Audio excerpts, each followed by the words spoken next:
Excellence. The best written SJW comic out there. Don't let the far left politics turn you off. The story and art are absolutely fantastic. As I've said in my previous reviews, this is how far left creators should make comics, by making story-driven narratives that connect you to the characters. And damn am I connected. I want to see what happens to Michael B. Jordan, Spencer Dale. But I can't, because this book has fallen off the face of the earth. What happened to excellence?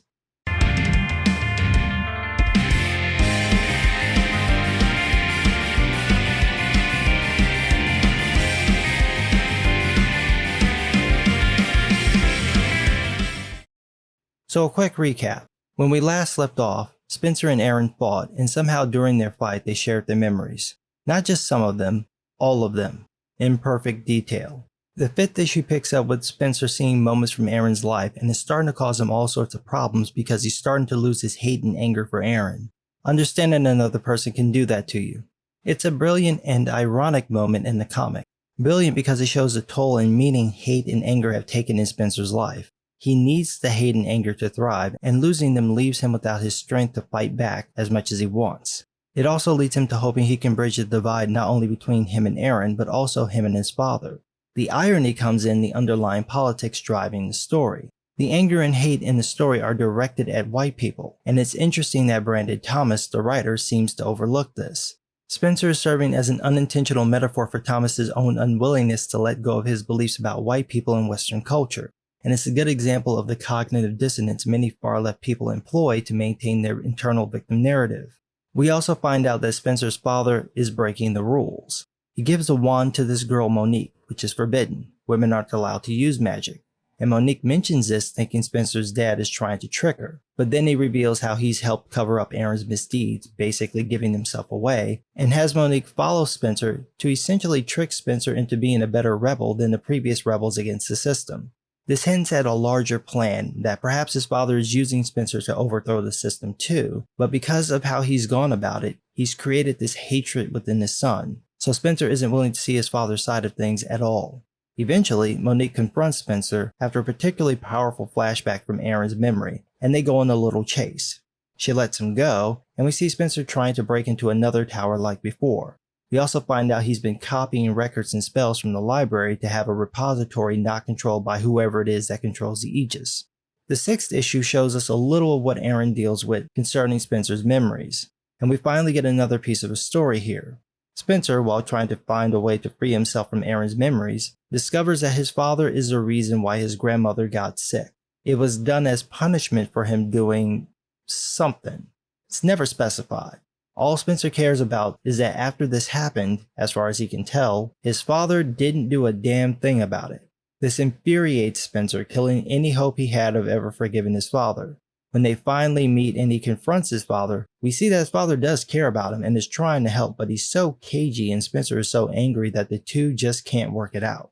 And then, in an ultimate dick move, his father has enough of the back and forth and tries to wipe Spencer's mind, which doesn't work, which is supposed to be impossible, showing that there's something different about how Spencer's magic works. It's a good moment and technically works, but it feels similar to how Ichigo and Bleach would suddenly have skills and powers that weren't explained well. There's enough setup to make it more plausible here, but it's still missing that keystone moment. I think more people noticing how odd Spencer's powers are would have helped make this clearer. We do get a little hint of one reason why the spell didn't work on Spencer, because he's been using it himself, on Aaron. He keeps going to see Aaron at magic jail, and Aaron refuses him every time, but it's a ruse. They're working together, with Spencer wiping and restoring Aaron's memory each time they meet. While together, they make copies of the spells and records Spencer learned. Spencer's specifically learned how to mask himself while making everything around him look normal. Essentially how to become undetectable to even the most powerful detection spells. Again, I think this could have been spelled out a little bit better, but overall it works. At the end of the session, he wipes Aaron's surface level memory. Then we get a time jump to a few years later, which has happened throughout the series, where Spencer fights this white ghost, and it brags that Spencer is all alone, to which Aaron is like, "Nigga, please." Overall, these are two great issues. Brandon Thomas and Carrie Randolph continue to tell a fantastic story that just abruptly ends. I got the last issue, number 6, back in October or November, and it hasn't been out since. That was a really odd time for me, so I kind of didn't realize that the next issue hadn't come out until January when I was looking over books I hadn't reviewed. I kind of set it aside, but now that I've got so much downtime, I thought about it again, so I checked to see if maybe I just missed the other issues, but no.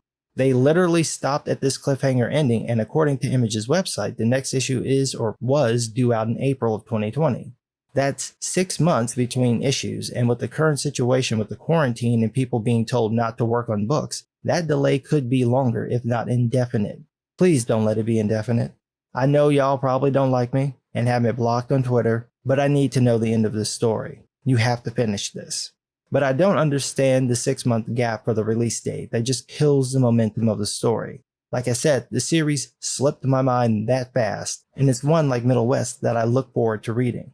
So hopefully this book comes out and finishes. It's an excellent story, no pun intended, and a good example of someone creatively using politics to tell an engaging fantasy story. By mixing those themes into the magical world, it works. This lets Thomas hit all his political points, but within the confines of the world. It never feels forced or like it doesn't belong.